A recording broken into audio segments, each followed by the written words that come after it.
13/1/2026 பொங்கலை முன்னிட்டு மக்கள் ஆரவாரமாக பர்ச்சேஸ் பண்ணிகிட்ருக்காங்க. இந்த அதிராமண்டலத்தில் முத்துப்பட்ட போகிற வழி இது. பிஸ்னஸை பொறுத்த வரையும் அதிராமண்டலத்தை சொல்லணும்னா நார்மலாக தான் சொல்ல முடியும். ஏன்னு கேட்டால் அந்தளவு பிஸி கிடையாது, நார்மலாக தான் இருக்குது வியாபாரமெல்லாம். பட்டுக்கோட்டையை பொறுத்தவரையும் சரியான பிஸியாக இருக்காங்க மக்கள். பர்ச்சேஸ் பண்ணுறதுலேயும் சரி, எல்லாத்துலேயுமே பட்டுக்கோட்டை ரொம்ப பிஸியாக இருக்குது. அதிராமன்னம் ரொம்ப ஹெவியான ரஷ்ஷுன்னு சொல்ல முடியாது, நார்மலாக இருக்குது பாருங்கள்.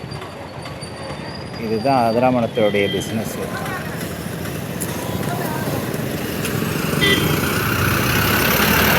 பரவாயில்லை, எனிஹவ் பிஸ்னஸ் போயிட்டுருக்கு.